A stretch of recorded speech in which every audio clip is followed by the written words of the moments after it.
What if you could stay calm, no matter what happens? What if anger and frustration stopped controlling your day?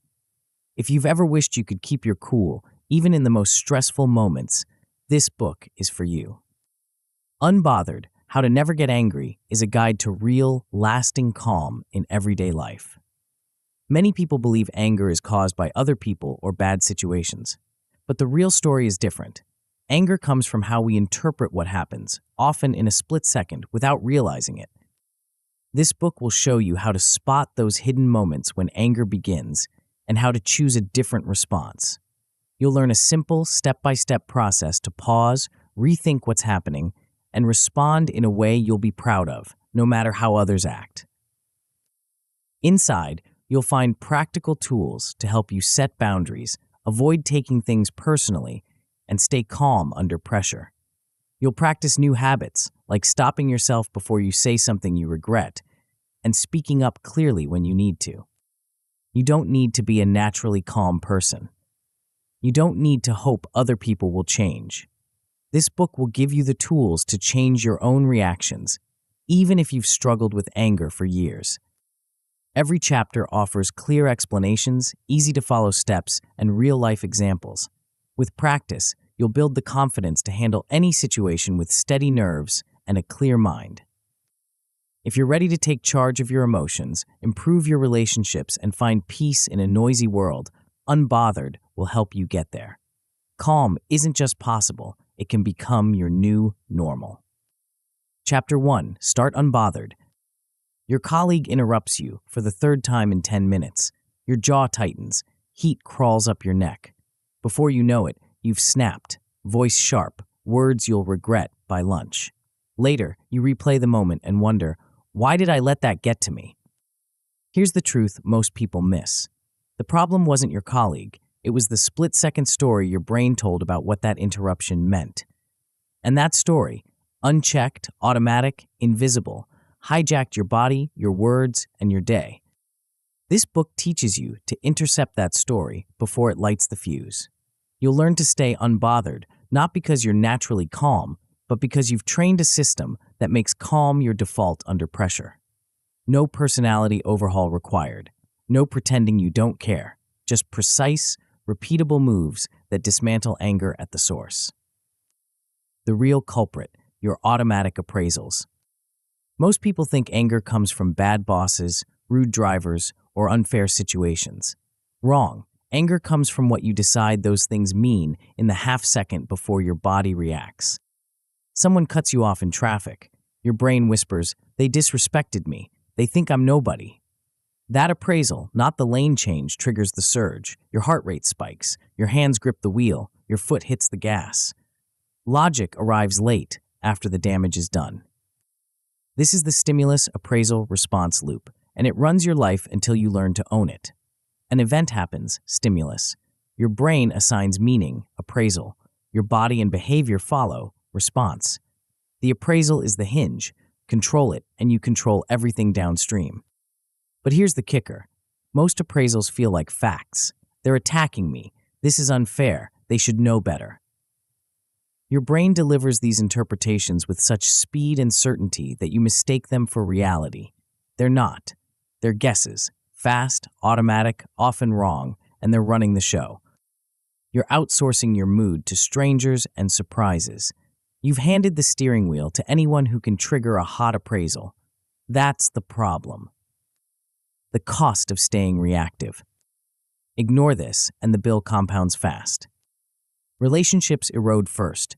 People stop bringing you hard truths because they've learned you'll blow up. Small disagreements turn into identity wars. You always do this. You never listen. And suddenly you're fighting about respect, not the dishes. Trust fades. Isolation creeps in. Resentment hardens into a permanent background hum. Your career takes the hit next. Volatility builds a reputation that closes doors before you know they were open. High performers avoid your projects. Stakeholders route around you. You make bad calls under heat, firing off emails you can't unsend, torching alliances in meetings, choosing ego over outcomes. The damage is quiet but cumulative. Then there's the health tax. Chronic reactivity keeps your nervous system on high alert. Your baseline arousal climbs. Sleep quality tanks because your mind replays conflicts on loop. Everyday friction, a slow barista, a vague email, feels like an emergency. You're tired, wired, and wondering why everything is so hard. This is the trajectory if you don't intervene. The good news? It's completely reversible. What you'll gain fast. The first time through this book, you'll build 3 core skills. First, you'll create a reliable 3 to 10 second pause under provocation. You'll notice your first body cue, jaw tension, heat, shallow breath, and use it as a signal, not a sentence. You'll label the appraisal in one sentence. I'm telling myself they're disrespecting me. Then you'll choose one neutral phrase to buy time. Give me a moment. I want to get this right. Second, you'll de-escalate one real conversation this week using the BMT reset. A quick breath with a longer exhale, a small movement to unfreeze your posture, and a brief time outline. You'll switch from story language, you're being rude, to fact language, you interrupted twice in the last 5 minutes. You'll end with a clear next step, not a lingering grudge. Third, you'll write one clean boundary and hold it once. You'll define the behavior, the impact, and the consequence in plain terms. You'll deliver it with a warm tone and firm content, and you'll follow through consistently because boundaries without enforcement are just suggestions. These aren't aspirations, they're achievable this week if you practice the moves. The long game, calm as your baseline. Keep training, and the system compounds. Your physiological floor drops. You spike less often, and when you do, you recover faster. Your decisions start aligning with your values instead of your moods. People notice. You earn a reputation for steady leadership, the person who doesn't lose their head when stakes rise. Outcomes improve with less effort. Fewer fights mean faster agreements. Cleaner boundaries prevent the same conflicts from recycling every month. Your team and family start mirroring your calm norms because composure is contagious. This isn't about suppressing emotion or faking serenity. It's about building an operating system that makes peace practical. The 7-step system. Here's the map. Each step targets a different leverage point in the anger cycle. Ownership comes first. You'll learn to claim responsibility for your interpretations and responses, even when circumstances are unfair. This kills excuse loops before they start. Next, you'll spot mind traps. Personalization, rigid expectations, and the illusion of control. These distortions inflate perceived threats and shrink your options. Label them, and you cut their power in half. Hijack Control teaches you to catch early physiological cues and run a 60-90 second reset before fight-flight takes over. When your body surges, logic sleeps. Stabilize the body first. Clarity follows. Reframe Faster separates facts from stories. You'll practice extracting raw data from loaded interpretations and replacing hostile attributions with neutral, testable ones. Meaning drives emotion. Change the meaning, change the state. Detachment shifts your focus from outcomes you can't control to processes you can. You'll stop chasing approval from audiences and start validating yourself against principles. This removes pressure and protects consistency. Pre-commit locks in your best responses using if-then scripts, trigger mapping, and mental rehearsal. Under heat, you default to habit, not hope. Scripts protect your values when adrenaline spikes. Finally, calm signals align your body and words. You'll project steady cues, open posture, slower tempo, measured tone, while mentally stepping back to observe thoughts as events, not commands. Safety signals de-escalate before logic lands. Each step builds on the last. Ownership prevents excuse loops. Trap spotting removes fuel before ignition.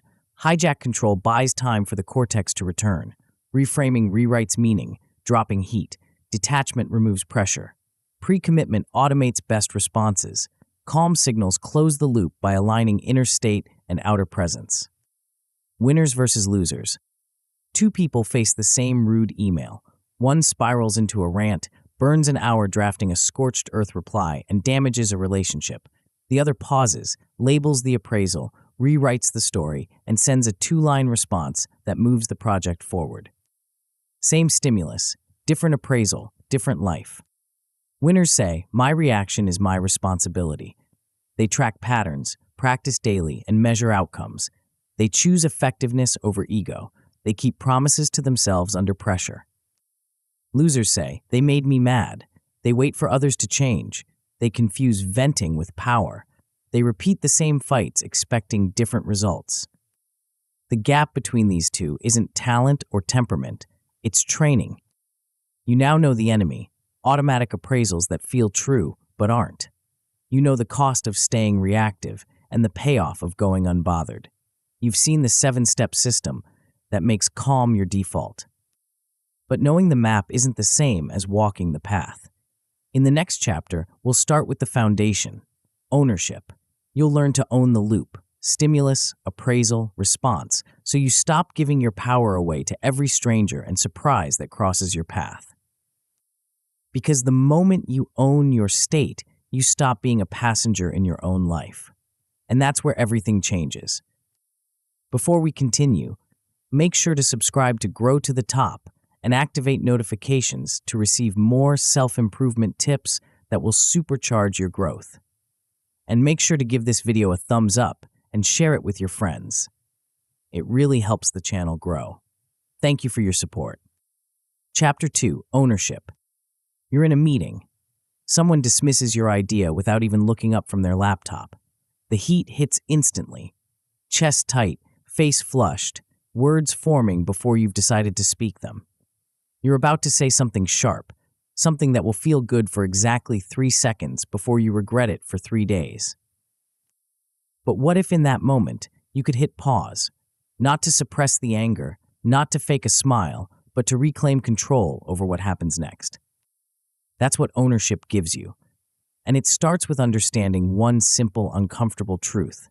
No one makes you angry. You make you angry. The line you can't afford to blur. Here's the distinction that changes everything: fault versus responsibility. Fault is about who caused the problem. Your colleague interrupted you. The client changed requirements at the last minute.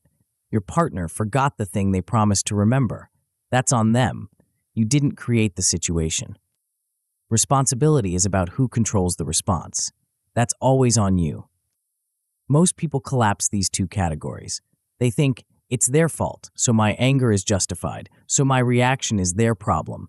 This logic feels airtight. It's also a trap that hands your emotional state to anyone willing to push a button. When you blur fault and responsibility, you outsource your day. Every rude comment, every delay, every surprise becomes a remote control for your mood. You become a passenger in your own life, waiting for the world to behave so you can feel okay. Ownership draws a bright line. You can acknowledge fault. Yes, they interrupted me, while claiming full responsibility for what you do next. Not because it's fair, because it's effective. If you don't own your state, others own your day. That's the cost, and it's too high. Why your brain lies to you. Let's make anger mechanical. Strip away the drama and see what's actually happening. An event occurs. Your brain assigns meaning to it in a fraction of a second. That meaning triggers a physiological response. Heart rate up, muscles tense, attention narrows. Your behavior follows the body's lead. You snap, you withdraw, you fire off a message you'll regret. This is the loop: stimulus, appraisal, response. And the appraisal is where you lose control or take it back. Here's the problem. Appraisals feel like facts. When your brain whispers, "They're disrespecting me," it doesn't present it as a hypothesis. It delivers it as certainty. You don't think, "I'm interpreting this as disrespect." You think, "This is disrespect." But it's not. It's a guess. A fast, automatic, often wrong guess based on incomplete information, past patterns, and whatever mood you brought into the room. Your colleague might be distracted, not dismissive. The interruption might be excitement, not contempt. The delay might be a system failure, not a personal slight. You don't know, but your brain fills in the blanks anyway, and it usually fills them in with threat. Why? Because your brain's job is to keep you safe, not accurate. It scans for danger, assigns hostile intent when uncertain, and prepares your body to fight or flee. This worked great when threats were physical and immediate. It works terribly in meetings, emails, and family dinners. The appraisal runs so fast you don't see it happen. You just feel the heat and assume the story is true. That's automaticity, and it's running your life until you learn to interrupt it. The 3 lies people tell themselves. Before we get to the fix, let's kill 3 myths that keep people stuck. Myth 1, venting equals relief. You've heard it 1,000 times. Let it out, you'll feel better. Sometimes you do for about 10 minutes. Then the anger comes back, often stronger, because venting rehearses the story. You're not releasing the emotion, you're practicing it. You're training your brain to reach for rage faster next time. Myth 2, authenticity requires unfiltered emotion. People confuse impulse with truth. I'm just being real, they say, right after torching a relationship. But your first reaction isn't your truest self. It's your fastest self. Authenticity means aligning your actions with your values, not broadcasting every fleeting feeling that crosses your mind. Myth 3, calm is weakness. This one runs deep. People think composure means you don't care, that you're passive, that you've rolled over. Wrong. Calm isn't the absence of strength, it's strength under control. Noise isn't power, precision is. These myths keep you reactive. Ownership breaks you free. How to own the loop. Now the practical part. You need a system you can run in real time, under pressure, when your brain is screaming and your body is surging. Start with 3 steps. First, name the appraisal. Catch the story your brain is telling and say it out loud, internally or externally, depending on the setting. I'm telling myself they don't respect me. I'm telling myself this is unfair.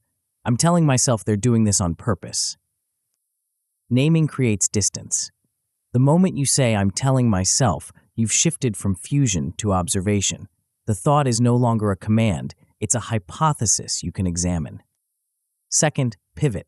Ask, what else could this mean? Don't force yourself to believe a new story. Just generate one plausible alternative. Maybe they're distracted. Maybe they misunderstood. Maybe they're having a terrible day and it has nothing to do with you. The goal isn't certainty, it's uncertainty. You're loosening the grip of the first story so your body can downshift. Third, choose. Ask, what serves my goal right now? Not what feels good, not what's fair. What moves you toward the outcome you actually want? If your goal is to solve the problem, yelling won't help. If your goal is to preserve the relationship, a sarcastic jab won't help. If your goal is to protect your focus, ruminating for an hour won't help. This isn't about being nice, it's about being effective. You're choosing the response that aligns with your values and goals, not the one your amygdala is shoving at you. Run these 3 steps, name, pivot, choose, and you've inserted a choice where there used to be only reflex. The micro pause that changes everything. But here's the catch. You can't run those steps if your body is already in full surge. You need a circuit breaker. Something fast, simple, physical. Enter the micro pause. Inhale gently through your nose. Extend the exhale. Make it longer than the inhale. Do this once or twice. Drop your shoulders, unclench your jaw, then speak one neutral sentence before you say anything else. Let me make sure I understand. Give me a second to think. I want to get this right. That's it. 5 seconds, maybe 10. But those seconds buy your prefrontal cortex time to come back online. When your body is hot, logic is offline. Cool the body first, even slightly, and you create space for a smarter move. Pair the pause with a physical cue if you need help remembering. Touch your wrist. Tap your thumb and forefinger together. Shift your weight. Anchor the pause to something you can feel, and it becomes automatic faster. You're not suppressing the anger. You're not pretending it isn't there. You're giving yourself a beat to choose what happens next. The mantras that anchor you. When the heat rises and the loop is spinning fast, you need language that's short, clear, and true. 3 phrases will carry you through most situations. I control meaning. Events are neutral until you interpret them. You assign the meaning. You can assign a different one. Not my fault, still my response. Acknowledge the external cause without surrendering your agency. They interrupted you, that's fault. How you respond, that's responsibility. Process first, pride later. Your ego wants to win the moment. Your values want to win the outcome. Choose the process that serves the outcome, even if it bruises your pride. Repeat these until they're reflex. Write them on a sticky note, set them as your lock screen. Drill them before high-stakes conversations. When the moment comes, you won't have to think. You'll have the line ready. What winning looks like. At first, ownership looks like stopping one outburst this week. You feel the heat, you pause, you rephrase, you redirect. That's a win. You didn't blow up, you didn't send the email, you didn't say the thing you can't unsay. Keep practicing, and ownership becomes consistent. You pause in tense meetings, you catch yourself mid-story and switch tracks. Others start noticing. You're less volatile, more predictable in a good way. They bring you harder problems because they trust you won't make them worse. At the highest level, ownership becomes your reputation. You're the person who stays composed under fire. You're trusted with high-heat negotiations because people know you won't lose your head. Calm isn't a personality trait you were born with. It's a skill you built, rep by rep. When ownership backfires. But let's be honest, this can go sideways if you're not careful. Some people overcorrect into self-blame. They take responsibility for their response and then slide into taking responsibility for the other person's behavior too. Maybe I deserved it. Maybe I'm too sensitive. Stop. Responsibility for your response doesn't mean fault for their action. Hold the line. Others forget to pause under speed. The meeting moves fast, the pressure spikes, and the old reflex wins. Fix. Pair ownership with a physical anchor. Every time you feel heat, touch your wrist and exhale. Train the cue in calm moments so it fires in hot ones. And then there's the person who mistakes your calm for weakness and pushes harder. They see you pause and think you're soft. Fix. Pair ownership with precise boundaries and consequences. Calm doesn't mean doormat. You can be steady and immovable at the same time. Ownership is the foundation. It's the move that makes every other strategy in this book possible. Without it, you're building on sand. But ownership alone won't save you when your brain is running one of the big distortions that fuel anger, the traps that make you take things personally, demand the impossible, or try to control what you can't. Those traps have names, and they have antidotes. And that's where we're headed next. Chapter 3, Mind Traps. Someone walks past your desk without saying hello. Your brain delivers a verdict instantly. They're mad at me. A project deadline shifts for the third time. Your chest tightens. This is unacceptable. It should have been locked down from the start. Your teenager ignores your text for 2 hours. Frustration builds. If I just explain it the right way, they'll finally listen. 3 different situations, 3 different triggers. But underneath, the same invisible accelerants are pouring fuel on the fire. You've learned to own the loop. You know how to pause and reclaim your response. But ownership alone won't save you if your brain is running faulty software. Distortions so automatic, you don't even notice them until the damage is done. These are the mind traps, and they're burning through your day whether you see them or not. The invisible accelerants.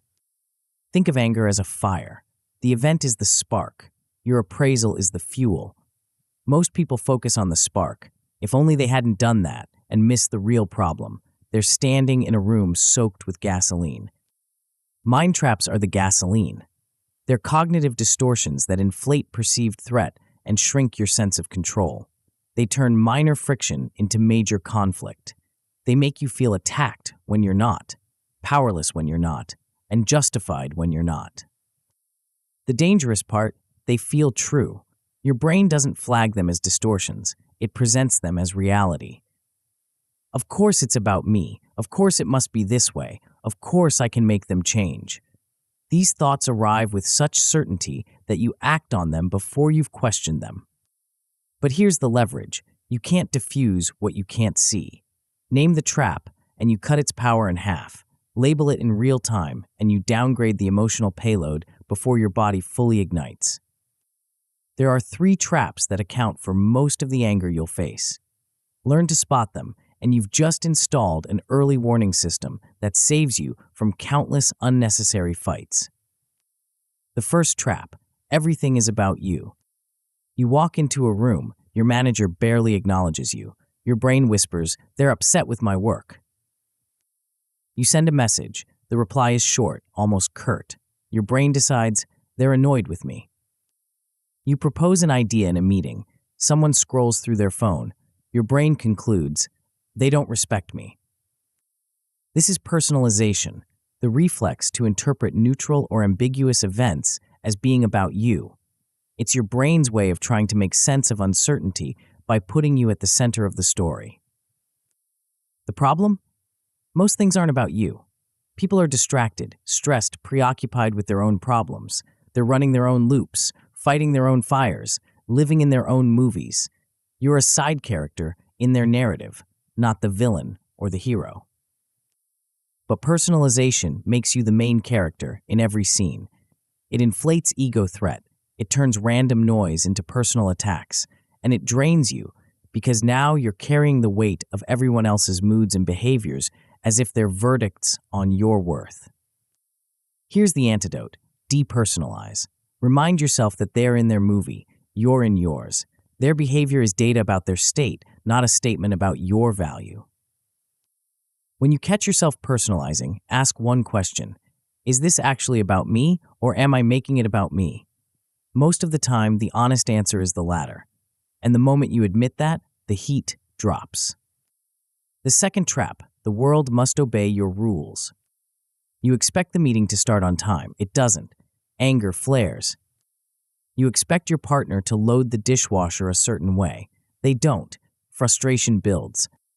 You expect the client to respond within 24 hours. They don't. Resentment sets in. This is the rigid expectation fallacy, the belief that your preferences are universal laws. You've converted "I prefer this" into "it must be this way," and now every deviation feels like a violation. The trap is subtle because having standards feels responsible. You're not being unreasonable, you're being principled. But there's a difference between holding a standard and demanding the universe comply with it. Rigid expectations set you up to lose.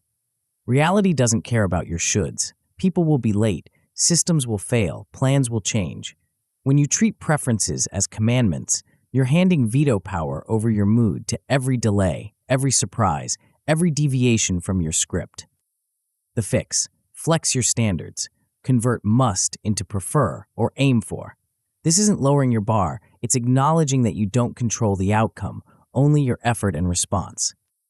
When you feel the rigidity rising, ask, am I turning a preference into a demand? If the answer is yes, soften the language. I prefer meetings start on time leaves room for reality. Meetings must start on time sets you up for chronic frustration. Replace should with so that and watch what happens. They should reply faster becomes I'd prefer faster replies so that we can move the project forward. Now you've shifted from moral judgment to practical goal. The heat drops, the path forward clears. The third trap: you can force compliance. Your colleague keeps missing deadlines. You explain the impact. They nod. Nothing changes. You explain again, louder this time, with more urgency. Still nothing. Anger builds because you believe that if you just find the right words, the right tone, the right pressure, you can make them behave. This is the illusion of control, the belief that you can control other people's actions through sheer force of will, logic, or emotion. You can't. You never could. And every minute you spend trying is a minute you're not spending on what you actually can control. Control is seductive because it feels like power. If you can make them change, you win. If you can't, you're helpless. But this is a false binary. Between control and helplessness lies influence, and influence is where your real power lives. Influence means you can make requests, you can offer incentives, you can set boundaries and enforce consequences, you can remove yourself from situations that don't serve you. You can choose how much energy you invest and where you invest it. But you can't reach into someone else's brain and flip the switch. They have their own loops, their own traps, their own reasons for doing what they do. Your job is to manage your side of the equation, not theirs. When you feel the control trap closing, ask, do I control this or do I only influence it? If the answer is influence, shift your strategy. Stop trying to force compliance. Start designing incentives, clarifying consequences, or walking away. The moment you stop trying to control what you can't, you reclaim energy for what you can. And that's where results actually live. The diagnostic you can run anywhere. Now you know the 3 traps, but knowing isn't enough. You need a system to catch them in real time, under pressure, when your brain is moving fast and your body is heating up. Here's the diagnostic. When you feel anger rising, ask 3 questions in sequence. First, is this actually about me? If the answer is no, you've spotted personalization. Depersonalize. Remind yourself they're in their movie. Their behavior is data about them, not a verdict on you. Second, am I turning a preference into a must? If the answer is yes, you've spotted rigidity. Flex the standard. Convert the demand into a goal. Replace should with so that. Third, do I control this or only influence it? If the answer is influence, you've spotted the control illusion. Shift to influence tactics. Requests, incentives, boundaries, consequences. Stop trying to force. Start designing conditions. Run this diagnostic once and you'll catch at least 1 trap. Run it consistently and you'll start seeing patterns. Maybe you personalize at work but rigidify at home. Maybe you chase control in emails but depersonalize in meetings. The patterns reveal where your defaults live, and defaults are what you're here to change. The 90-10 rule and other shortcuts. Here's a shortcut that saves time. Assume 90% of what happens isn't about you. When in doubt, default to not personal. You'll be right most of the time, and even when you're wrong, depersonalizing first costs you nothing. For rigidity, try the influence test. Write down 1 action that's fully within your control. If you can't think of one, you're probably chasing an outcome you don't control. Shift to influence. And for the should trap, replace every should with so that for 1 day. Watch how it changes your internal dialogue. They should reply faster becomes I'd prefer faster replies so that I can plan next steps. The shift from judgment to purpose is immediate. Label the traps silently when you spot them. Trap spotted, personalization. Just naming it creates distance. Your brain shifts from fusion, where the thought feels like truth, to observation, where the thought is just a thought. That distance is enough to cool the physiology and open space for a better move. What success looks like. At first, success is small. You catch 1 personalization in a conflict and depersonalize before you respond. You feel the heat drop. You choose a calmer reply. That's a win. Keep practicing, and you'll start catching the traps earlier. You'll notice the rigidity before you send the email. You'll spot the control illusion before you start the argument. Fewer should fights at home. Fewer ego battles at work. People start seeing you as steady, fair, flexible, not because you've changed your values, but because you've stopped letting distortions hijack your responses. At the highest level, the diagnostic becomes automatic. You don't have to think about the questions. They run in the background. You catch the traps before they catch you. Your team notices. Your family notices. You've become the person who doesn't take things personally, doesn't demand the impossible, and doesn't waste energy trying to control the uncontrollable. When the antidotes backfire. But let's address the risks. Some people overflex and start looking inconsistent. They soften every standard until nothing matters. Fix. Anchor your flexibility to your values and goals. Flex the method, not the principle. Others drop control and slide into helplessness. I can't control it, so I guess I'm powerless. Wrong. You can't control it, but you can influence it. Convert the helplessness into an explicit influence plan with timelines and actions. And then there's the person who depersonalizes so hard they come across as cold or dismissive. The other party escalates because they feel unheard. Fix. Pair depersonalization with clear boundary statements. I don't think this is about me, and here's the line I'm holding. The traps are invisible until you learn to see them. But once you do, you've just upgraded your operating system. You're no longer running on faulty assumptions. You're running on reality. You've learned to own the loop. You've learned to spot the traps. But there's a problem. Even when you catch the appraisal early, your body doesn't always listen. Sometimes the surge is already underway, heart pounding, jaw clenched, words forming faster than wisdom. And when that happens, logic is offline. What you need next isn't another thought. It's a way to interrupt the hijack before it drives the conversation off a cliff. Chapter 4, Hijack Control. You're mid-sentence when you feel it, heat crawling up your neck, jaw locking tight, words accelerating past your ability to choose them. You know you should pause, you know you should breathe. But your body has already decided, this is a threat, and threats require immediate action. 2 seconds later, you've said something you can't unsay. The meeting derails, the conversation becomes a fight, and you're left wondering why knowing better didn't help you do better. Here's why. When your body surges, logic sleeps. Your prefrontal cortex, the part that plans, evaluates, chooses, goes offline. Your amygdala takes the wheel. And the amygdala doesn't care about your career, your relationships, or your long-term goals. It cares about survival. Right now. You can own the loop. You can spot the traps. But if you can't interrupt the hijack, none of that matters. Your body will drive the bus straight into the ditch while your brain watches helplessly from the back seat. This chapter teaches you to grab the wheel back before the crash. Your body knows before you do.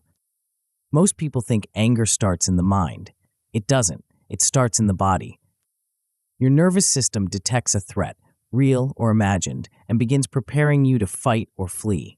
Heart rate climbs, blood pressure spikes, muscles tense, breathing shallows, attention narrows to the perceived danger. All of this happens before you've consciously registered what's wrong. By the time you think, I'm angry, your body has been running the program for several seconds, maybe longer. The physiological cascade is already underway, and it's moving faster than your ability to think your way out of it. This is the hijack, and it's mechanical, not mystical. Your body is doing exactly what it's designed to do when it senses threat. The problem is that modern threats, a dismissive comment, a delayed email, a scheduling conflict, don't require the same response as a predator in the wild. But your nervous system doesn't know the difference. Here's the good news. Your body also sends early warning signals, small cues that appear before the full surge. If you learn to read them, you can interrupt the hijack while you still have a choice. These signals are called interoceptive cues, your internal sensations, and they're your best shot at staying in control when pressure spikes. The early warning system you're ignoring. Think back to the last time you lost your temper, not the words you said, the moments before. What did you feel in your body? Maybe your jaw clenched, maybe your chest tightened, maybe your hands balled into fists or your breathing went shallow. Maybe you felt heat in your face or a sudden urge to move, to stand, to pace, to lean forward. These aren't random.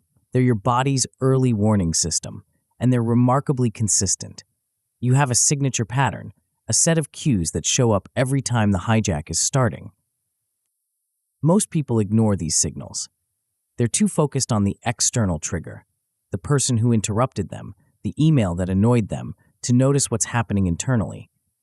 By the time they realize they're angry, the body is already in full surge and the window for choice has closed. But if you learn to spot your cues early, you create a window, a brief moment where you can still intervene before the hijack takes over. Start by building your interoceptive inventory. Sit down and list the 5 most common body signals you feel when anger is rising. Jaw tension, chest tightness, heat in the face, shallow breathing, faster speech, louder volume, hands gripping something, shoulders rising. Now rank them. Which one shows up earliest? Which one is most reliable? That's your primary cue, the one you'll train yourself to catch. Once you've identified it, set a cue phrase, something short and clear that you'll say to yourself the moment you notice the signal. Signal spotted, reset now. Heat rising, pause. Jaw tight, breathe. The phrase doesn't matter. What matters is the habit. Notice the cue, trigger the phrase, run the reset. Do this enough times and the reset becomes automatic. Your body sends the signal, you respond with the intervention. No thinking required. Hatch a 60-second circuit breaker. So you've spotted the cue. Now what? You need a reset that's fast, simple, and physiologically effective. Something you can run in the middle of a meeting, a conversation, a tense exchange.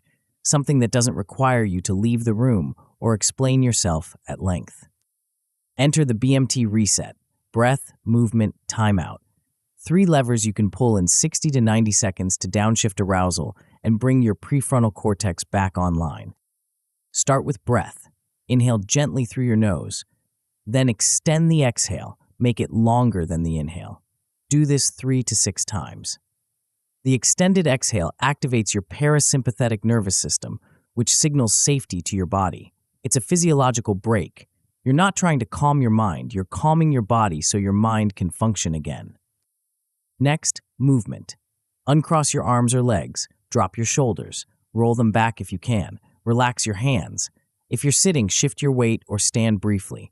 The goal is to unfreeze your posture. Tension in the body feeds tension in the mind. Loosen the body, and you loosen the grip of the emotion. Finally, time out. Say one neutral line to buy yourself space. Give me 60 seconds, I'll respond clearly. Let me think about that for a moment. I want to get this right. The line doesn't have to be clever, it just has to be calm and clear. You're signaling to the other person and to yourself that you're pausing, not panicking. Run all 3 in sequence, and you've created a circuit breaker. You've interrupted the hijack before it fully takes over. Your heart rate starts to drop, your attention broadens, your prefrontal cortex comes back online. Now you can choose what happens next. Coming back without escalating. But here's where most people stumble. They run the reset, they calm down, and then they re-enter the conversation hot. They've cooled the body, but not changed the script. So they say the thing they were going to say anyway, just with slightly lower volume. That's not a reset, that's a delay. You need a re-entry script, a way to come back that signals clarity, not combat. Start with acknowledgement. I want to get this right. I care about solving this. Let's make sure we're aligned. You're showing good intent without apologizing for the pause. Then clarify facts. Stick to what's observable, testable, neutral. Here's what I heard, here's what I saw, here's what I'm proposing. No blame, no story, just data and next steps. Finally, propose a move forward. Can we try this? What if we do X? Here's what I need to move forward. You're shifting from heat to action, from emotion to outcome. This re-entry pattern, acknowledge, clarify, propose, keeps you from wasting the reset. You've bought yourself time and composure. Now use it to steer the conversation somewhere productive. Training the reset before you need it. Here's the problem. If you wait until you're in the middle of a hijack to try the reset for the first time, it won't work. Your body won't trust it. Your brain won't remember it. You'll fumble the breath, forget the line, and default to the old pattern. The reset has to be automatic, and automatic means practiced. Run the reset during calm moments. Set a timer. Practice the breath pattern. Say the timeout line out loud. Feel what it's like to drop your shoulders and unclench your jaw when you're not under pressure. Do this 5 times, 10 times, 20 times. Make it boring.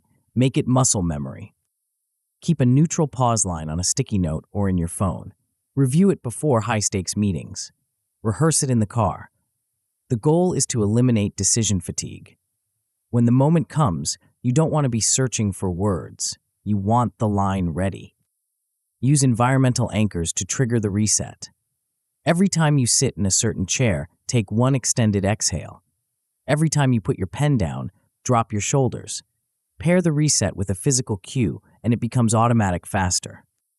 The more you practice in calm, the more reliable it becomes in chaos. What winning looks like. At first, success is stopping one blow-up. You feel the heat, you catch the cue, you run the reset. The conversation doesn't derail. You don't say the thing you'll regret. That's a win. Keep practicing, and you'll start de-escalating tense meetings. Someone raises their voice, you lower yours. Someone interrupts, you pause, breathe, and redirect. The room notices, the temperature drops. You land a next step instead of landing in a fight. At the highest level, others start adopting the pause. Your team sees you model the reset and begins using it themselves. Your family learns that a 60-second pause isn't weakness, it's wisdom. The culture shifts, calm becomes contagious. When the reset fails, but let's be honest, this won't always work smoothly. Some people miss the early cues. They're moving too fast, too distracted, too deep in the conversation. By the time they notice, the hijack is already in full swing. Fix: track one cue per day.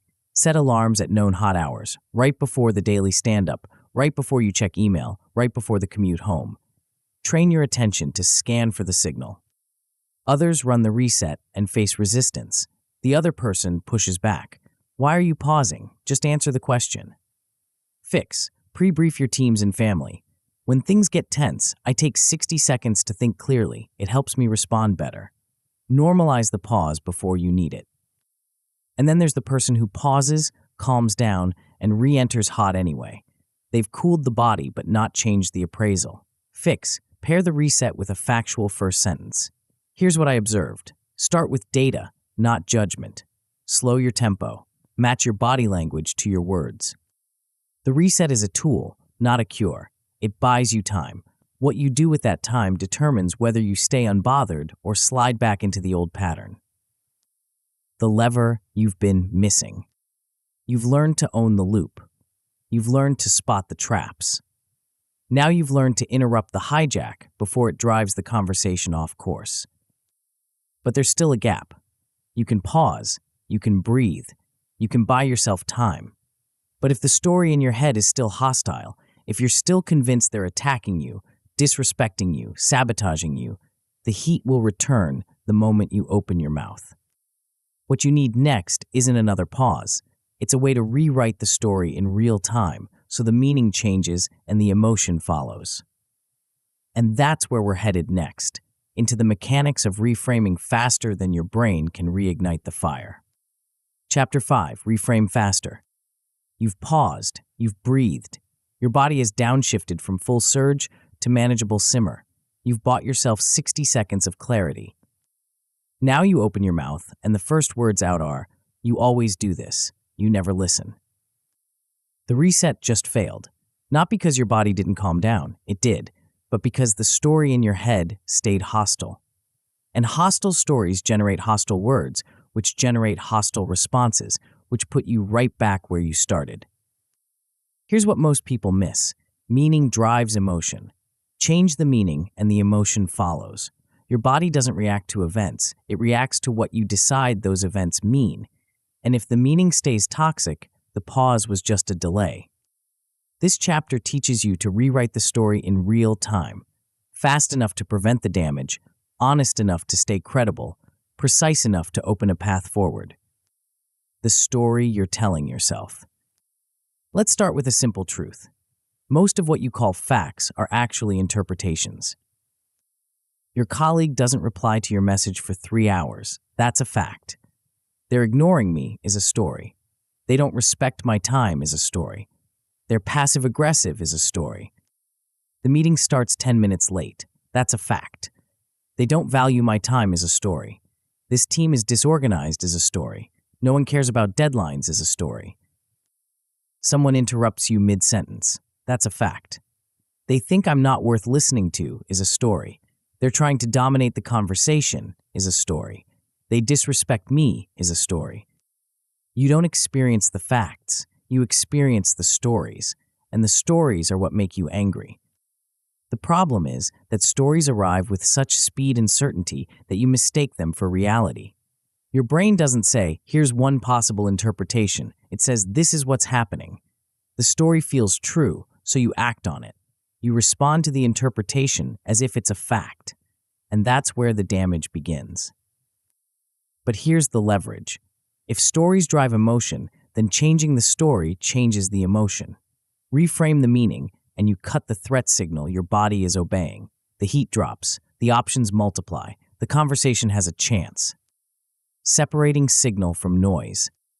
The first step is learning to tell the difference between what happened and what you think it means. Imagine a camera recording the interaction. What would it capture? Not your feelings, not your assumptions, just the observable, testable, verifiable data. That's the fact. Your colleague didn't reply for 3 hours. The camera would show, message sent at 10 a.m., no reply until 1 p.m. That's it. Everything else, the ignoring, the disrespect, the passive aggression, is interpretation. It might be true, it might not, but it's not what the camera saw. The meeting started 10 minutes late. The camera would show, scheduled start time 2 p.m., actual start time 2:10 p.m. That's the fact. The rest, the lack of respect, the disorganization, the apathy, is story. Someone interrupted you. The camera would show you were speaking, they began speaking before you finished. That's the fact. The intent, the motive, the judgment about your worth, that's story. This distinction matters because facts are neutral. Stories are loaded. Facts open conversations. Stories close them. When you speak in facts, the other person can hear you. When you speak in stories, they defend. Start using the camera test.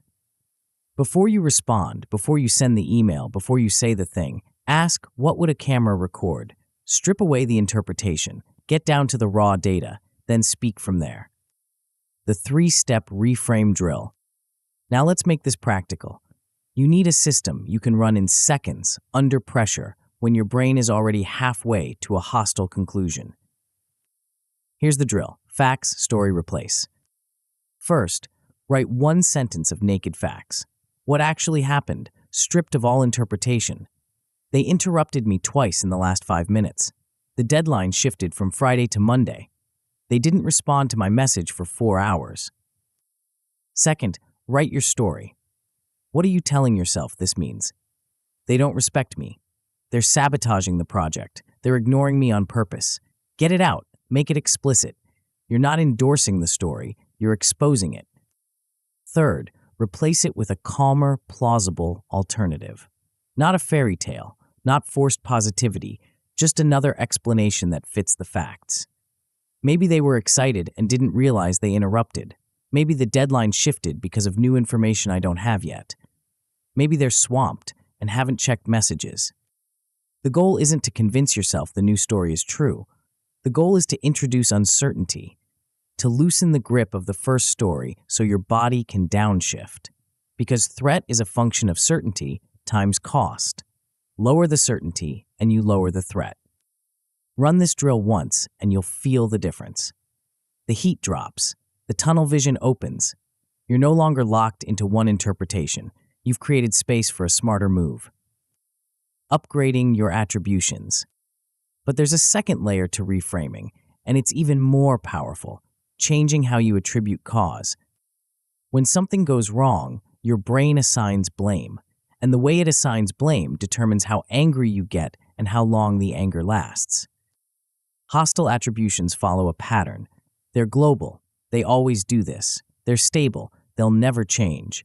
They're intentional. They did it on purpose to hurt me. These attributions maximize anger because they paint the problem as pervasive, permanent, and personal. There's no way out, no room for change, no possibility of misunderstanding, just malice and inevitability.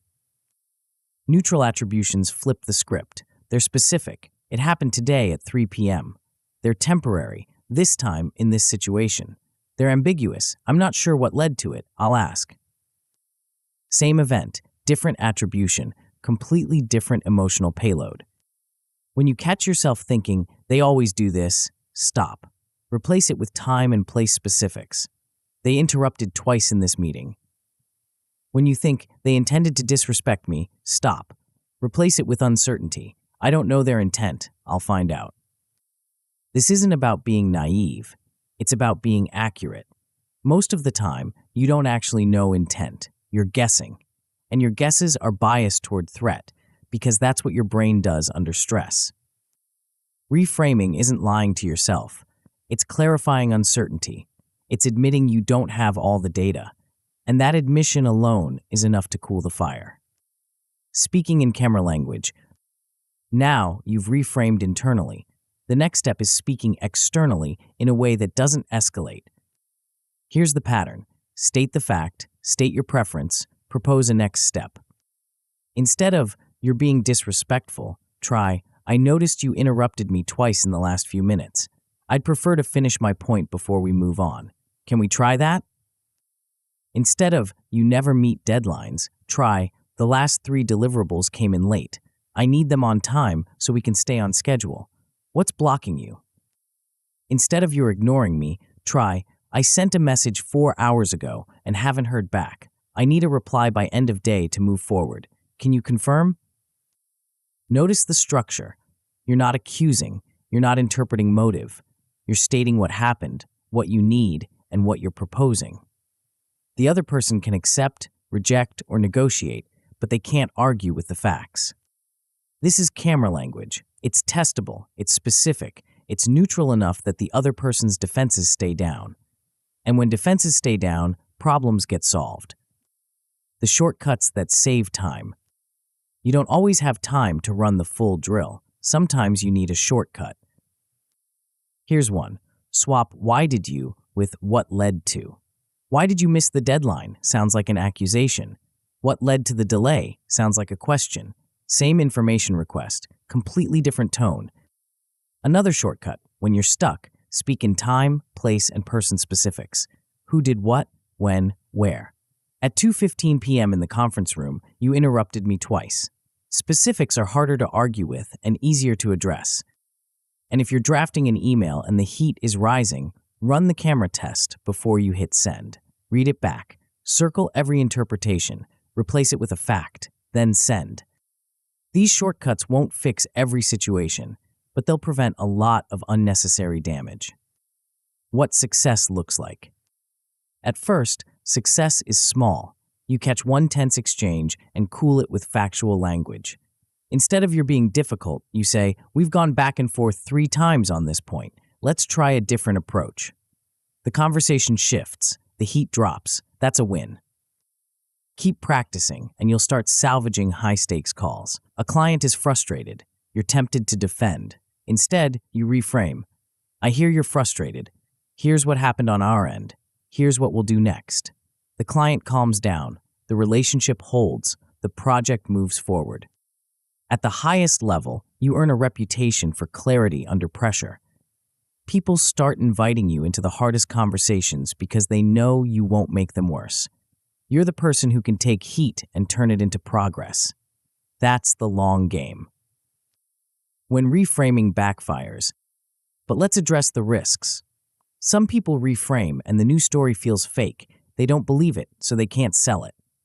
Fix. Keep it provisional. One possible explanation is, you're not claiming certainty, you're offering an alternative. Others reframe, but the other party clings to blame anyway. They're not interested in facts, they want to fight. Fix. Pivot to interests and next actions. I hear you. What do you need to move forward? Shift from who's right to what works.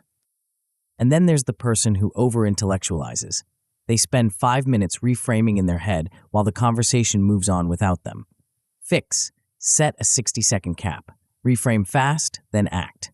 Precision beats perfection. Reframing is a skill, not a magic trick. It works when you practice it. It fails when you skip it or fake it.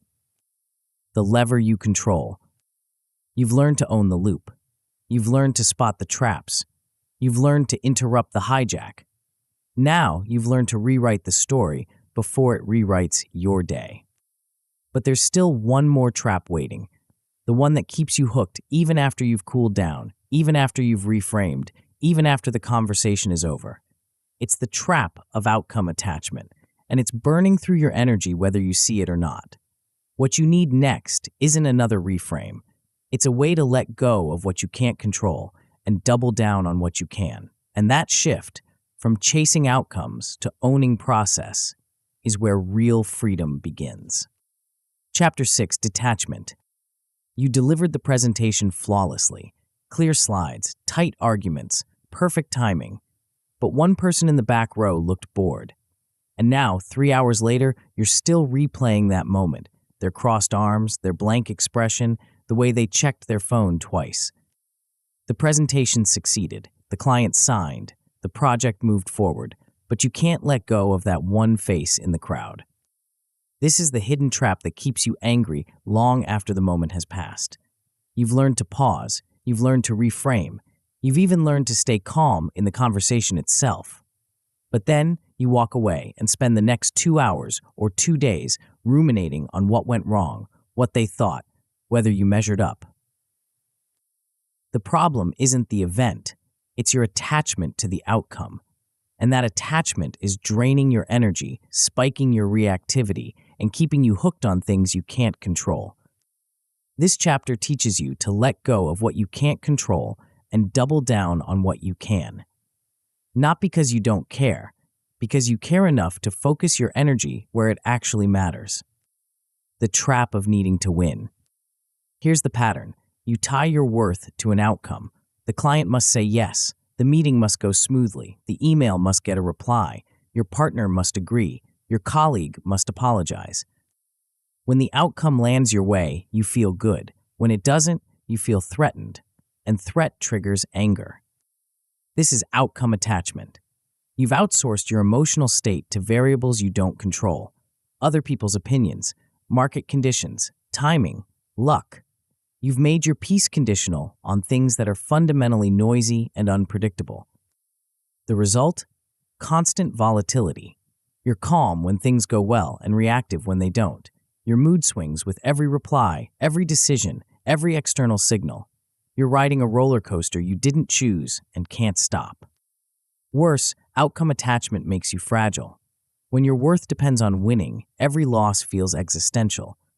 A no isn't just a no, it's evidence you're not good enough. A critique isn't feedback, it's an attack. A delay isn't a delay, it's a rejection. This fragility breeds anger, because when your identity is on the line, everything feels like a threat. What detachment actually means. Let's clear up the biggest myth right now. Detachment isn't apathy.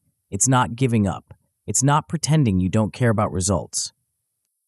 Detachment is disciplined focus. It's caring deeply about what you can control, your effort, your process, your values, while releasing your grip on what you can't. You still want the client to say yes. You still want the meeting to go well. You still want the reply. But your worth isn't riding on it. Your calm isn't conditional on it. You've anchored to something more stable, the quality of your actions and the integrity of your choices. This shift from outcome dependence to process commitment lowers perceived threat. When you're not chasing approval, fewer things feel like attacks. When you're not demanding specific results, fewer things feel like failures. The noise drops. The anger frequency drops with it. Detachment preserves consistency. You show up the same way whether you win or lose, whether they agree or disagree, whether the outcome lands in your favor or not, and that consistency compounds into something powerful, a reputation for steadiness that others can rely on. The PE frame, process, identity, boundary. Now let's make this practical. You need a framework you can apply in real time, under pressure, when your brain is tempted to chase outcomes you can't control. Enter the frame, process, identity, boundary. Start with process. Define the controllable action you will take, not the result you want, the move you'll make. I will send a clear proposal by end of day. I will ask 3 clarifying questions before responding. I will state my boundary calmly and hold it. Process goals are fully within your control. You either do them or you don't. No ambiguity, no dependence on other people's choices. This makes them stable anchors when everything else is noisy. Next, identity. State the value guiding you. I act with fairness. I prioritize clarity over comfort. I keep my word. This isn't about sounding noble. It's about reminding yourself what you're optimizing for. When you anchor to a value, the outcome becomes secondary. You're not trying to win, you're trying to act consistently with who you've decided to be. Finally, boundary. State the limit and consequence plainly. If this happens again, I'll escalate. If the deadline shifts a 3rd time, I'll reassign the project. If you interrupt me again, I'll end the meeting. Boundaries aren't threats. They're clarity. You're defining what you will and won't tolerate and what you'll do if the line is crossed. This removes the guesswork and the emotional charge. You're not hoping they'll behave. You're stating what happens if they don't. Run the PAB frame before high-stakes moments. Write it down. Process, what I'll do. Identity, the value I'm serving. Boundary, the line I'm holding. Then execute. The outcome will be what it is, but you'll have acted with integrity, and that's what you control. the digital delay rule. Now let's talk about the place where outcome attachment does the most damage, online. You read a comment, someone misunderstood your point, or worse, twisted it. Heat rises, you draft a reply. It's sharp, it's precise, it's devastatingly correct. You hover over send. Stop. Here's the rule. Draft, wait, reread, then decide. Write the reply, get it out of your system, then wait 10 to 30 minutes. Do something else. Let the arousal drop, then come back and reread what you wrote. 9 times out of 10, you'll delete it, or soften it, or realize the fight isn't worth the energy. The delay creates distance. It breaks the fusion between impulse and action. You're no longer reacting to the heat. You're choosing based on what serves your goal. If you're using email or messaging platforms, hide the instant send option. Use scheduled send. Set a delay. Make the pause automatic so you don't have to rely on willpower in the moment. The digital delay rule has saved more relationships, reputations, and careers than any other single tactic in this book. Use it. Redirecting rumination before it hooks you. But here's the problem. Even after you've detached from the outcome, your brain will try to pull you back in. You'll walk away from the conversation, and 5 minutes later, you're replaying it, analyzing what you should have said, imagining what they're thinking, running the same loop over and over. This is rumination, and it's the hidden cost of outcome attachment. You're no longer in the moment, but you're still burning energy on it. Your attention is stuck in the past, rehearsing anger, amplifying threat, preventing you from moving forward.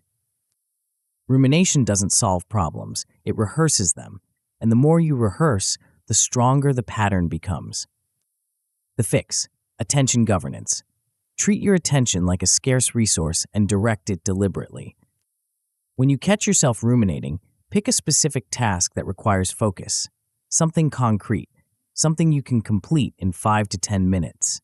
Review a document, organize a file, draft an outline, respond to a low-stakes email. The task doesn't matter. What matters is that it pulls your attention away from the loop and onto something productive. Predefine 3 redirect tasks you can start instantly. Keep them written down. When rumination starts, don't fight it. Redirect it. Your brain needs something to do. Give it a better target. This isn't suppression, it's substitution. You're not pretending the anger isn't there. You're choosing not to feed it. Replacing must win with must execute. Here's a language shift that changes everything. Stop saying I must win and start saying I must execute. I must win this negotiation ties your worth to an outcome you don't fully control. The other party has a vote. Market conditions have a vote. Timing has a vote. You're setting yourself up for volatility. I must execute my strategy ties your worth to actions you do control. You can prepare. You can ask clear questions. You can state your terms. You can walk away if the deal doesn't serve you. All of that is within your control. The outcome will follow or it won't, but you'll have acted with integrity. This shift lowers threat sensitivity. When you're focused on execution, fewer things feel like emergencies. You're not chasing approval, you're delivering quality. You're not demanding compliance, you're holding boundaries. The noise drops, the anger drops with it. Pairing detachment with warmth. But here's the risk. Some people detach and come across as cold. They stop caring about outcomes and start sounding like they don't care about people. The other party feels dismissed. Relationships suffer. The fix: pair detachment with explicit care statements. I care about this project, and here's my line. I value our relationship, and I need this boundary to hold. I want this to work, and I'm not willing to compromise on this point. You're signaling warmth before you state the boundary. You're showing that detachment isn't indifference, it's clarity. You care enough to be honest. You care enough to protect what matters. You care enough to say no when yes would damage the relationship long term. Warmth plus boundary equals respect. Warmth alone equals doormat. Boundary alone equals cold. Pair them, and you get both connection and clarity. What winning looks like. At first, success is small. You get tough feedback and you don't spiral. You acknowledge it, extract the useful part, and move on. That's a win. Keep practicing, and you'll start setting clean, calm boundaries that stick. You state the line, you hold it, no drama, no repeated negotiations. People learn where you stand, and they adjust. At the highest level, you become unshakable. Results vary, opinions shift, surprises land, and you stay consistent. Others start mirroring your steadiness because calm is contagious. You've built a reputation for reliability that compounds into trust. When detachment fails, but let's address what goes wrong. Some people detach so hard they look inconsistent. They flex every standard until nothing matters. Fix. Anchor your flexibility to your values and goals. Flex the method, not the principle. Others stop chasing outcomes and slide into helplessness. I can't control it, so why bother? Fix. Convert the detachment into an explicit influence plan. You can't control the result, but you can influence it. Define the actions. Set the timeline. Execute. And then there's the person whose boundaries wobble. They state the line, but they don't enforce it. The other party tests it, finds it soft, and pushes harder. Fix. Tie the boundary to a value and a pre-declared consequence. I value fairness, and if this happens again, here's what I'll do. Then follow through. Detachment is a skill. It works when you practice it. It fails when you fake it or skip the follow-through. The freedom you've been chasing. You've learned to own the loop. You've learned to spot the traps. You've learned to interrupt the hijack. You've learned to reframe the story. Now you've learned to let go of what you can't control and anchor to what you can. But there's one more gap. You can detach in the moment. You can hold boundaries. You can redirect rumination. But what happens when the pressure spikes and you don't have time to think? What happens when the trigger is so fast, so familiar, that your old reflex fires before you've even noticed? That's where pre-commitment comes in, the move that turns your best intentions into automatic responses when it matters most. Chapter 7, Pre-commit. The meeting is going sideways. Your manager interrupts you for the third time. Heat floods your chest, your jaw locks, and in that split second you have a choice. Say the thing you've been rehearsing all week, or default to the old pattern. The sharp tone, the defensive posture, the words you'll regret by lunch. Which one wins? If you're relying on willpower in that moment, you'll lose, because under pressure, you don't rise to your intentions. You fall to your habits. And habits, especially old, well-worn ones, fire faster than conscious thought. This is where most people fail. They know what they should do. They've read the books. They've made the promises. But when the heat spikes, the script disappears. Memory fails. Cortisol floods the system, and the old reflex wins. Here's the truth. Good intentions don't survive contact with adrenaline, but pre-commitment does. This chapter teaches you to lock in your best response before the moment arrives, so when pressure hits, the right move fires automatically. No thinking required, no willpower needed, just execution. Why willpower fails when you need it most. Let's start with the uncomfortable reality. You can't trust yourself under stress. Not because you're weak, not because you lack discipline, but because your brain works differently when threat is high. The prefrontal cortex, the part that plans, evaluates, chooses, gets quieter. The amygdala, the part that reacts, defends, attacks, gets louder. This is the hijack we talked about earlier. But here's the part most people miss. Even if you interrupt the hijack, even if you pause and breathe and buy yourself a few seconds, you still have to choose what to say next. And in that moment, your brain is scanning for familiar patterns. It's looking for something it's done before, something automatic, something that doesn't require effort. If the only pattern available is the old one, the snap, the sarcasm, the shutdown, that's what fires. Your brain defaults to habit because habit is efficient. It doesn't cost cognitive resources. It just runs. This is why vague intentions fail. I'll stay calm. I won't take it personally. I'll be professional. These are wishes, not plans. They don't give your brain a specific action to execute. So when the moment comes, your brain reaches for the familiar pattern instead. Pre-commitment solves this. You decide in advance, when you're calm, when your prefrontal cortex is online, exactly what you'll say and do when the trigger hits. You script it. You rehearse it. You turn it into a pattern that's as automatic as the old one. Now, when the moment comes, your brain has two options, the old reflex and the new script. And because you've practiced the script, it's accessible, it's ready, it fires. Mapping your triggers before they map you. The first step is knowing what you're preparing for. You can't script a response if you don't know the trigger. Most people think their triggers are random. They're not. They're predictable. You get angry at the same types of situations, the same types of people, the same types of comments. The details vary, but the pattern repeats. Your job is to surface the pattern. Sit down and list your top 5 triggers. The situations that reliably spike your anger. Be specific. Not when people are rude, that's too vague. When someone interrupts me mid-sentence in a meeting. When my partner dismisses my concern without acknowledging it. When a client changes requirements after we've agreed on scope. For each trigger, write down what usually happens next. What do you say? What do you do? What's the old pattern? This isn't about judgment, it's about awareness. You're mapping the territory so you can plan a better route. Now comes the leverage. For each trigger, design a pre-built response, an if-then plan. If they interrupt me, then I'll say, "Hold on, I'd like to finish this point." If my partner dismisses my concern, then I'll say, "I need you to hear this before we move on."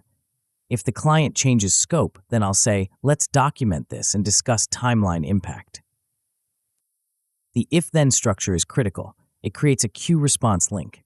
When the trigger appears, the response fires. No deliberation, no decision fatigue, just execution.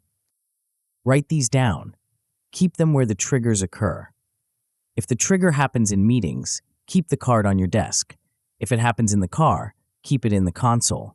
If it happens online, pin it to your chat client. You're placing the script at the point of use, so it's there when you need it. The 4 elements of a trigger card. Each trigger card needs 4 components: the if-then line, a neutral phrase, an exit option, and a boundary.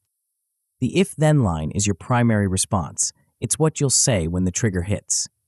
Keep it short, 7 to 12 words. Make it calm and clear. I need a moment to think about that. Let's pause and clarify what we're solving for. I'd prefer we finish this conversation later. The neutral phrase is your circuit breaker. It's the line you use to buy time if the if-then line doesn't land, or if you need a beat to regroup. Give me a second. Let me make sure I understand. I want to get this right. It's not clever. It's not confrontational. It's just space. The exit option is your escape hatch. It's what you do if the situation escalates past your ability to stay calm. I'm going to step out for a few minutes. Let's table this and revisit tomorrow. I need to end this call now. You're not abandoning the conversation. You're protecting it from damage you can't undo. The boundary is your line in the sand. It's what you say if the behavior repeats. If this happens again, I'll escalate to leadership. If you interrupt me one more time, I'm leaving the meeting. If the scope changes again without discussion, I'm pausing the project. You're stating the consequence clearly so there's no ambiguity. 4 elements, 1 card per trigger, 5 triggers total. That's your starting playbook. Rehearsing until it's reflex. But writing the script isn't enough. You have to rehearse it, out loud, repeatedly, until it feels like muscle memory. Here's the drill. Pick 1 trigger card, read the if-then line, then close your eyes and visualize the moment. See the room, see the person, hear the words that trigger you, feel the heat rising. Now see yourself pausing, see yourself breathing. Hear yourself saying the line, calm, clear, firm. Speak the line out loud, not in your head, out loud. Your brain needs to hear your voice saying the words. It needs to practice the cadence, the tone, the rhythm. Do this 5 times, 10 times, 20 times. Make it boring. Make it automatic. This is mental rehearsal, and it works because your brain doesn't fully distinguish between imagined practice and real practice. When you visualize executing the script, you're strengthening the neural pathway. You're making the new pattern more accessible than the old one.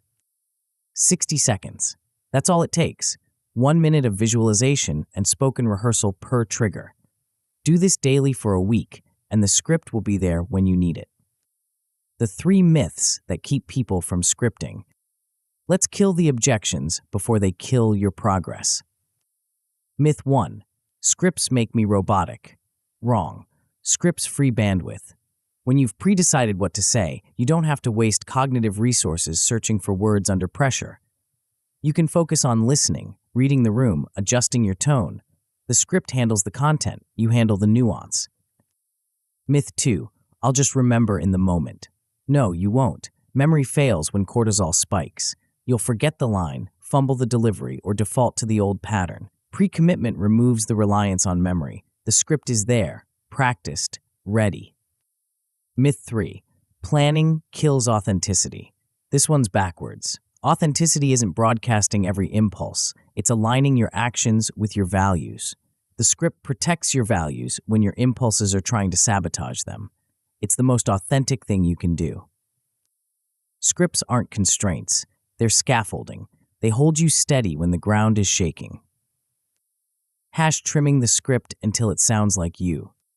But here's the catch. If the script sounds stiff or formal, you won't use it. It has to sound like you, just the calm, deliberate version of you. Trim the line to 7 to 12 words. Shorter is better. I need a moment beats, I would appreciate it if you could give me a moment to collect my thoughts. The first one is clear. The second one is clutter. Read it out loud. Does it flow naturally? Does it match your cadence? If it sounds like something you'd never say, rewrite it. Use your words, your rhythm, your tone. Record yourself saying the line. Play it back. Adjust until it feels calm and firm. Not aggressive, not passive, just steady. You're aiming for command presence, not confrontation. If you have a trusted friend or colleague, drill with them. Ask them to interrupt you on purpose, dismiss your point, or push back hard. Practice delivering the line under simulated pressure. The first few reps will feel awkward. By the 10th rep, it'll feel natural. What success looks like. At first, success is small. You handle one tough meeting with a prepared line. The trigger hits. You pause. You say the script. The conversation doesn't derail. That's a win. Keep practicing, and you'll start neutralizing multiple triggers in a week. Someone interrupts. You use the line. A client pushes back. You use the boundary. A family member escalates. You use the exit option. The scripts work because you've rehearsed them. At the highest level, the calm responses feel automatic. You're not thinking about the script anymore. It's just what you do. Others start noticing. They adopt your language. They mirror your composure. The playbook spreads when the script fails. But let's address what goes wrong. Some people write scripts that sound robotic. They deliver the line and it lands flat. Fix. Rewrite in your voice. Shorten it. Add a breath before you speak. Make it sound human. Others forget the plan in the moment. The trigger hits, the heat rises, and the script disappears. Fix. Place cues at point of use. Sticky notes on your monitor. Reminders in your calendar before known high-stress meetings. Physical anchors that trigger the recall. And then there's the person whose opponent escalates past the script. The line doesn't land. The other party pushes harder. Now what? Fix. Use the exit option and boundary statement. I'm stepping out for 5 minutes. If this continues, here's what happens next. You're not trapped. You've planned for escalation. Scripts aren't magic. They're tools. They work when you practice them. They fail when you skip the rehearsal or write lines you'd never actually say. The review that sharpens the system. After each high-stakes interaction, run a quick post-event review. 3 questions. What worked? What failed? What will you adjust next time? If the script landed and the conversation stayed calm, note it. Reinforce the pattern. If the script felt awkward or didn't fit the moment, revise it. If you forgot the script entirely, identify the cue you missed and practice catching it earlier. This review loop turns every interaction into training data. You're not just executing scripts, you're refining them. Over time, your playbook gets sharper, more precise, more effective. The autopilot you've been building. You've learned to own the loop. You've learned to spot the traps. You've learned to interrupt the hijack. You've learned to reframe the story. You've learned to detach from outcomes. Now you've learned to pre-commit your best response so it fires when pressure spikes. But there's one more layer. You can script the words, you can rehearse the lines, you can map the triggers. But if your body is broadcasting tension, if your posture is closed, your tempo is fast, your tone is sharp, the words won't land. The other person will read the threat in your signals and escalate anyway. What you need next isn't another script. It's a way to align your body and your words so the calm you're speaking matches the calm you're projecting. And that alignment is where true command presence lives. Chapter 8, Calm Signals. You've rehearsed the line. You know exactly what to say. The trigger hits, you pause, you breathe, and you deliver the script perfectly. I'd like to finish this point before we move on. But your arms are crossed, your jaw is tight, your voice is clipped, and the other person hears the tension, not the words. The conversation escalates anyway. Here's what most people miss. Your body speaks louder than your mouth. People read your signals, posture, tempo, tone, facial expression, before they process your content. And if those signals broadcast threat, your calm words won't matter. The other person's nervous system will respond to what it sees and hears, not what you meant to convey. You can own the loop. You can script the response. You can reframe the story. But if your body is shouting danger while your mouth is saying let's talk, you've lost before you've started. This chapter teaches you to align your signals with your intentions, to project calm so convincingly that the other person's defenses drop before you've finished your first sentence, to turn your body into an ally instead of a saboteur. What your body is saying without you. Let's start with an uncomfortable truth. You're broadcasting constantly. Every posture shift, every breath pattern, every micro-expression is sending information. And other people are reading it, mostly unconsciously, faster than they're processing your words. Crossed arms signal defensiveness. Leaning forward signals aggression. A tight jaw signals tension. Rapid speech signals urgency or anxiety. Loud volume signals dominance or loss of control. Narrow eyes signal suspicion or hostility.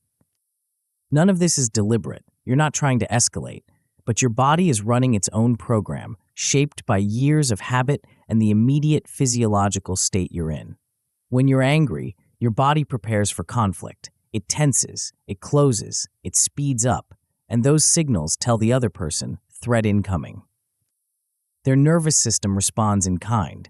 They tense, they close, they speed up. Now you're both in a feedback loop, each person's signals amplifying the other's arousal. The conversation spirals before anyone has said anything substantive. This is why calm words fail when your body contradicts them. The other person's brain trusts the body language more than the content. And if the body language says fight, that's what they prepare for. But here's the leverage. You can reverse the loop. When your body signals safety, open posture, slower tempo, softer tone, the other person's nervous system downshifts. Their defenses lower. Their attention opens. They become more willing to listen, more willing to collaborate, more willing to find a path forward. You're not manipulating them. You're creating conditions where rational conversation becomes possible. The STD protocol. Now let's make this practical. You need a system you can deploy in real time, under pressure, when your body wants to close and speed up. Enter the STI protocol. 6 elements that align your signals with your intentions. Start with stance. Keep your posture open, arms uncrossed, shoulders down and back, not hunched forward, hands visible, not hidden or clenched. If you're sitting, don't lean aggressively into the table. Sit back slightly, grounded but not rigid. Open posture signals confidence without threat. It says, I'm here, I'm listening, I'm not afraid. Next, tempo. Slow down. Not to the point of sounding condescending, but enough to signal deliberation. Insert a 2-beat pause before you answer a charged question.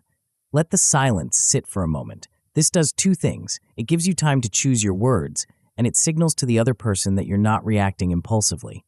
Slow is smooth. Smooth is fast. Rushed responses escalate. Measured responses de-escalate. Eye contact matters, but soften it. Don't stare. Staring signals dominance or aggression. Don't avoid. Avoidance signals fear or dishonesty. Aim for steady but soft. Hold their gaze, blink naturally, and occasionally glance away to give them space. Nod minimally to acknowledge what they're saying, but don't overnod. It can read as patronizing or anxious. Now comes the internal move, distanced self-talk. When the heat rises, step back mentally and address yourself in the third person. Use your name. Alex, choose clarity. Jordan, stay with the facts. This creates psychological distance between you and the emotion. You're observing the thought instead of fusing with it. The emotion is there, but it's not running the show. Finally, yield. Before you disagree, before you correct, before you push back, pause for 2 beats. Let the other person finish. Let their point land, then respond. This isn't weakness, it's command presence. You're signaling that you're not threatened by their position, that you can hold space for disagreement without collapsing into reactivity. Run this TDY protocol, and you've just broadcast calm at every level. Your body, your tempo, your tone, your internal state, all aligned towards safety. The other person feels it before you've said a word. Geometry and volume, the subtle levers. But there are smaller moves that amplify the effect. Adjustments so subtle the other person won't consciously notice, but their nervous system will. First, angle. In tough conversations, don't sit directly across from the other person. Sit at a 45-degree angle if you can. Straight-on positioning feels confrontational. It's the geometry of opposition. A slight angle softens the dynamic. You're still engaged, still present, but you've reduced the adversarial feel. If you're standing, don't square up chest to chest. Turn your body slightly. Create a bit of space. You're not backing down. You're creating room for the conversation to breathe. Second, volume. Lower your volume before you shift your content. If the other person is getting louder, you get quieter. Not so quiet they can't hear you, but noticeably softer. This is counterintuitive. Your instinct is to match their volume or exceed it to be heard. Resist. Calm is contagious. When you drop your volume, they often drop theirs to match. The room cools. Pair the volume drop with a slower tempo, and you've just changed the entire energy of the exchange without changing a single word of content. The inner move that holds it all together. But here's the problem. You can control your posture, your tempo, your tone, but if your mind is still fused with the hostile thought, if you're still convinced they're attacking you, disrespecting you, sabotaging you, the tension will leak through. Your body will betray you. This is where decentering comes in. It's the mental move that loosens the grip of the thought so your body can actually relax. Decentering means observing your thoughts as events, not truths. When the thought arrives, they're trying to undermine me, you don't argue with it. You don't suppress it. You just notice it. There's the thought that they're trying to undermine me. You've created a sliver of distance. The thought is still there, but you're not inside it anymore. You're watching it. Pair this with self-distancing, the third-person self-talk we mentioned earlier, and you've doubled the effect. Jordan, there's the thought that they're undermining you. Choose clarity. You're addressing yourself as if you're coaching someone else. This activates a different part of your brain, the part that advises, not the part that reacts. The combination of decentering and self-distancing lowers emotional reactivity fast. Your body follows, the tension drops, the signals align. Now when you say the calm words, your body believes them, and so does the other person. The anchors that trigger the reset. But in the heat of the moment, you might forget. The conversation moves fast. The pressure spikes. You need a physical anchor, something you can do that triggers the protocol automatically. Try this. Every time you put your pen down, drop your shoulders and take one extended exhale. Pair the action with the reset. Do this enough times in calm moments, and the pen down becomes a cue. When the meeting gets tense, you put the pen down and your body knows, reset now. Or use the chair lean back. When you feel the heat rising, lean back slightly in your chair. Not so far that you look disengaged, just enough to create a micro-pause. The physical shift triggers a mental shift. You've bought yourself a beat to choose the next move. Keep your palms visible when you're setting a boundary. Open hands signal honesty and non-aggression. It's a small move, but it softens the delivery. "Here's my line" lands differently when your palms are up versus when your arms are crossed. And here's a subtle one. Mirror the other person's pace, but slightly slower. If they're speaking quickly, you speak at 90% of their speed. If they're moving fast, you move at 90% of their tempo. You're matching enough to stay connected, but slowing enough to pull the energy down. They'll often unconsciously match your pace, and the whole exchange downshifts. What winning looks like. At first, success is small. One heated conversation cools after you slow your tempo and drop your volume. The other person was ramping up, and then they paused. They softened. The agreement didn't come immediately, but the escalation stopped. That's a win. Keep practicing, and you'll start seeing hostile people soften mid-conversation. They came in hot, ready for a fight, but your signals, open posture, slow tempo, soft tone, disarmed them. They didn't get the fight they expected, so they shifted. The conversation turned productive. An agreement emerged. At the highest level, people start asking you to mediate high-stakes conflicts. They've noticed you can walk into tense rooms and lower the temperature just by being there. You're not doing anything dramatic. You're just projecting calm so consistently that it becomes contagious. That's command presence. That's authority without aggression. When calm signals backfire. But let's address the risks. Some people try the protocol and feel fake. They're forcing the posture, slowing the tempo, but it doesn't feel authentic. Fix. Anchor to your values. You're not faking calm, you're choosing effectiveness over impulse. The discomfort is temporary, the skill is permanent. Others project calm, and the other party pushes harder. They interpret your steadiness as weakness and escalate to test you. Fix. Pair the calm signals with a clear boundary and consequence. I'm staying calm, and here's my line. If you cross it, here's what happens. Calm plus boundary equals respect. Calm alone can read as passive. And then there's the person who overcalibrates. They slow down so much, soften so much, that they come across as disengaged or uninterested. The other person feels unheard. Fix. Add explicit care statements and summaries. I'm hearing you say X. That matters to me. Here's what I'm thinking. You're showing engagement while maintaining composure. The signals work when they're congruent. When your body, your words, and your intentions align, people trust you. When they don't, people sense the mismatch and escalate.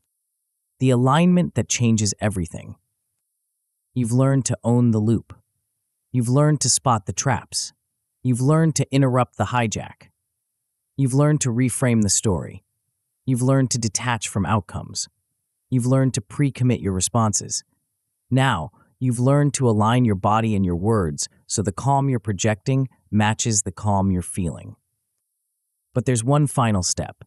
You've built the skills. You've practiced the moves. You've seen them work in isolated moments. Now you need to integrate them into a system that travels with you. Home, work, online, offline. A system that doesn't require you to remember 7 different techniques in the heat of the moment. A system that becomes who you are, not just what you do. And that integration is where the unbothered life begins. Chapter 9, Unbothered Life. You've built the system. You know how to own the loop, spot the traps, interrupt the hijack, reframe the story, detach from outcomes, pre-commit your responses, and align your signals. You've practiced the moves. You've seen them work. But here's the question that matters. Will you still be using this a year from now? Or will it fade like every other system you've tried? Brilliant for a week, forgotten by month 2. The difference between a technique and a transformation is identity. Techniques are things you do. Identity is who you are. And when unbothered becomes part of your identity, not a skill you deploy occasionally, but a baseline you return to automatically, everything changes.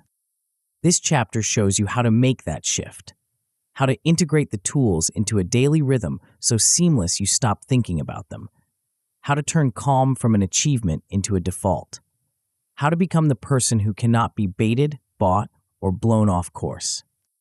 The map you've been building. Let's consolidate what you've learned into one coherent system. 8 chapters, 7 core moves, one operating system for staying unbothered. You started with ownership. You learned to claim responsibility for your interpretations and responses, even when circumstances are unfair. You stopped outsourcing your mood to strangers and surprises. You drew the line between fault and responsibility and planted your flag on the side you control. Then you learned to spot mind traps, personalization, rigid expectations, and the illusion of control. You built a diagnostic you can run in seconds. Is this about me? Am I turning a preference into a demand? Do I control this or only influence it? You learned to label the traps before they ignite. Next came Hijack Control. You mapped your early warning signals, jaw tension, chest tightness, shallow breath, and built a 60-second reset to downshift arousal before fight-flight takes over. You learned that when the body surges, logic sleeps, and the only way back is through physiology first. You mastered fast reframing. You separated facts from stories, upgraded hostile attributions to neutral hypotheses, and spoke in camera language that others could accept. You learned that meaning drives emotion, and changing the meaning changes the state. Detachment came next. You stopped chasing outcomes you can't control and started anchoring to process, identity, and boundaries. You learned to validate yourself against principles instead of audiences, and to redirect rumination before it burns through your day. Then, pre-commitment. You scripted if-then responses for your top triggers, rehearsed them until they became reflex, and built a playbook that fires automatically when pressure spikes. You learned that under heat, you default to habit, not hope, so you made the habit worth defaulting to.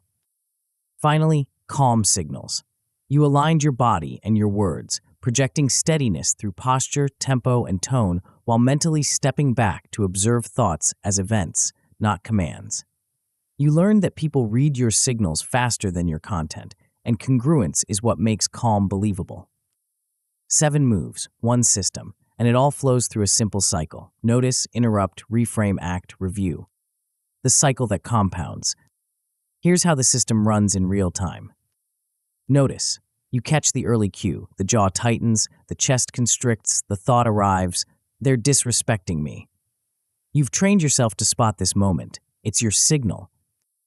Interrupt. You pause. You breathe. Gentle inhale, longer exhale. You drop your shoulders. You buy yourself a beat. The hijack is starting, but you've caught it early. The window is still open. Reframe. You separate fact from story. They interrupted me twice, versus they're trying to undermine me. You pivot to a neutral hypothesis. Maybe they're excited. Maybe they didn't notice. You loosen the grip of the first story.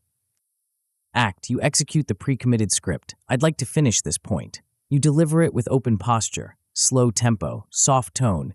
Your body and words align. The other person hears calm, not threat. Review. After the interaction, you run a quick post-event check. What worked? What didn't? What will you adjust next time?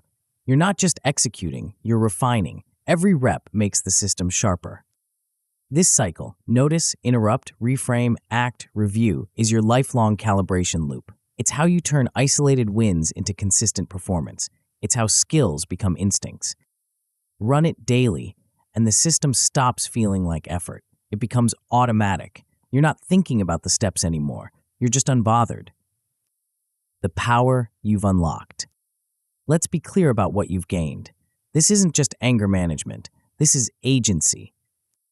You stop being steered by rude people or random events. Someone cuts you off in traffic, dismisses your idea in a meeting, sends a passive-aggressive email, and you don't spike. You notice the trigger. You run the reset. You choose the response. You're no longer a passenger in your own emotional life. You're driving. You make cleaner decisions under pressure.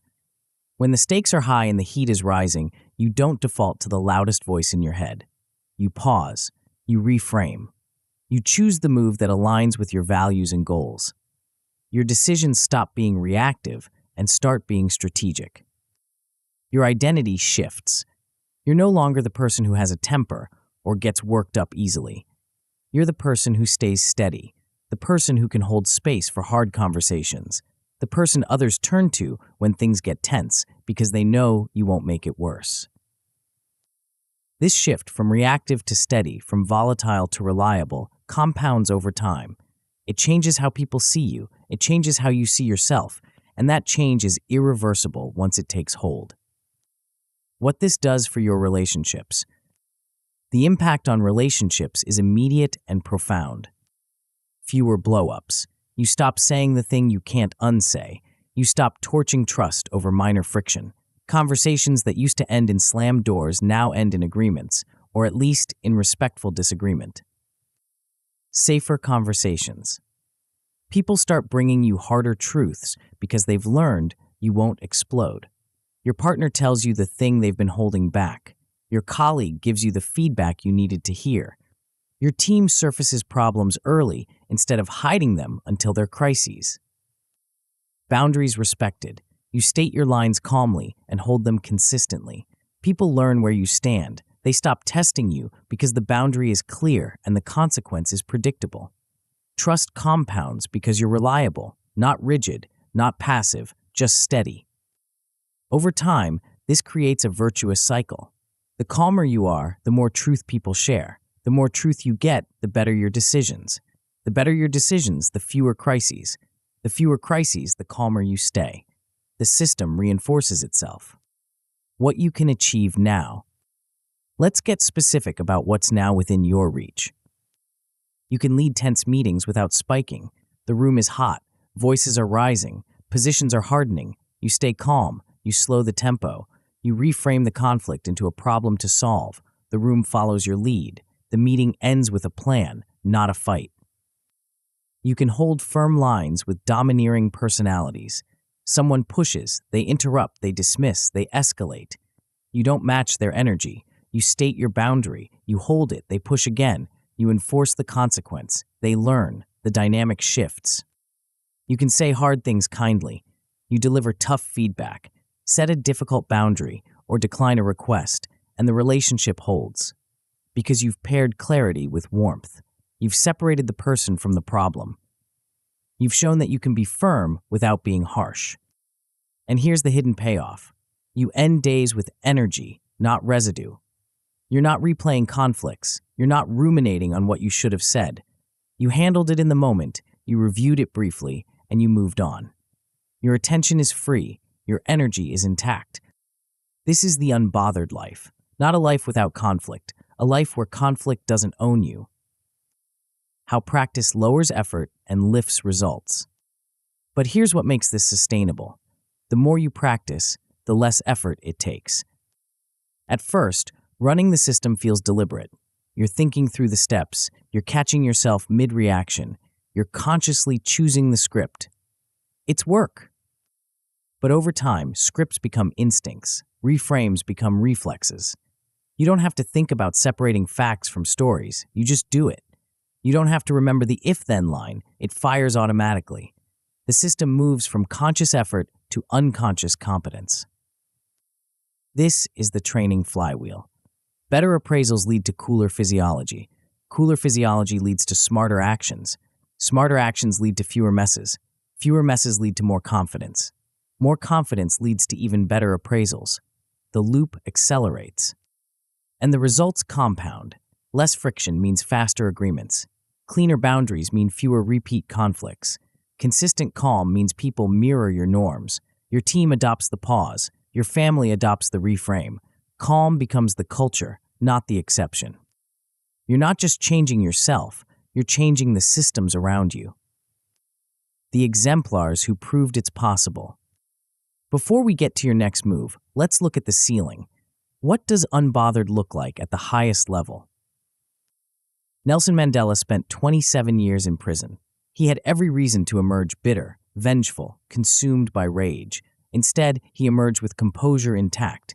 He negotiated with the people who imprisoned him. He built a nation on reconciliation, not retribution.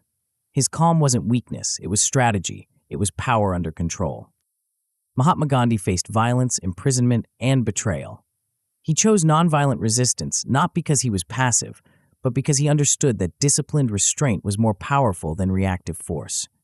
His calm disarmed opponents and rallied millions. His steadiness became his weapon.